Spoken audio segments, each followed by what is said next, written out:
Hi, it's me, and I'm here for another story, but this time it's gonna be a different one. Life and traveling have similarities. Life is not perfect, so is traveling. And just like life, which has its own ups and downs, traveling has its adventures and misadventures.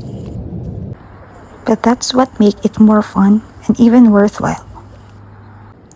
So while I'm sharing my fun, good, happy stories, I will also be sharing with you my misadventures. Let's start it with my trip in South Korea last year. Supposedly, my flight was from Cebu to Manila, but because of the runway closure due to an airplane accident, I decided to move my flight to Bohol. Good thing that Cebu Pacific Air was so responsive and allowed it for free. The sea was pretty calm when we arrived at the port. When I was about to get inside the terminal, the staff told me that the ocean jet trip was cancelled due to the heavy and huge waves. So we left the port and went somewhere nearby. A few minutes later went back and the guard of their ticketing booth told us that the ocean jet will proceed with the trip. Hurriedly went to the terminal and checked in. I was the last passenger to board. Good thing I was able to catch it. There was a typhoon during the day I traveled. That was also the reason why they supposedly canceled the trip. But since there's still no signal in my location and destination and still no advice for cancellation of trips, they proceeded with it, but I think it was their last trip.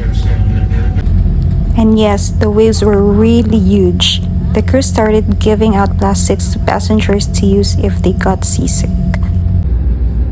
Thank God we arrived at Tagbilaran Port in Bohol safely. Thanks also to the amazing crew and captain of Ocean Jet 888.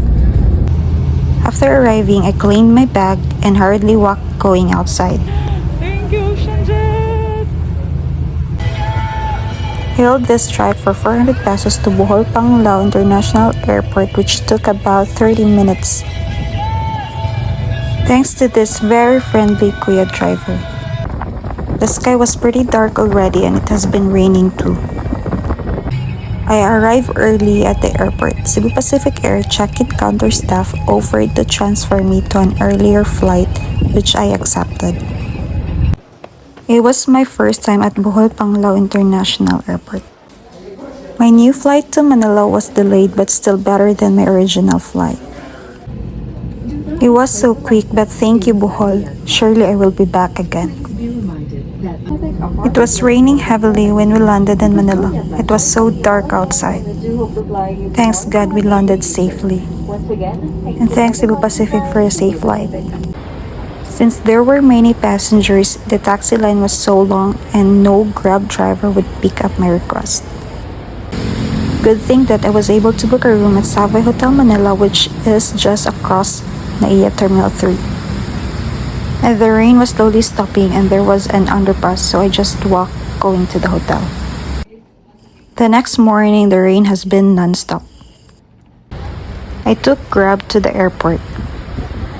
And yes, that's Savoy Hotel. So close, right? There were many canceled flights already, especially domestic flights. Good thing that ours was not and the process was smooth, especially with immigration. The rain was still pouring so heavy. But even with that, there were still many people taking the flight to South Korea. And even with the typhoon, the sunset was still so beautiful. Everything went smoothly and I was so happy to be back in Incheon after our last trip in 2017. I took RX to Seoul Station where I also took the KTX to Busan. On my way to Busan, I found out about the Halloween party tragedy in 81, which I already shared with you in my previous video. It's past 1 in the morning. Just arrived here in Busan Station. The next day, it suddenly rained, so I bought this umbrella from 7-Eleven. It's raining. Supposedly, I joined a tour which includes watching a concert, but it was cancelled due to the tragedy. So I decided to just roam around Busan, and my first stop was Gamcheon Culture Village. Took a photo in a self-studio roamed around at this street of shops, went to Songdo cable car or Busan air cruise, rode in the crystal cabin alone during sunset. And yeah, even how much misadventures we will encounter or many times we feel down, let's always see the good thing and the blessing that comes with it. Let's remember that we are not alone, the sun and the moon will always shine for us, and God will always be with us with a better plan. So fighting!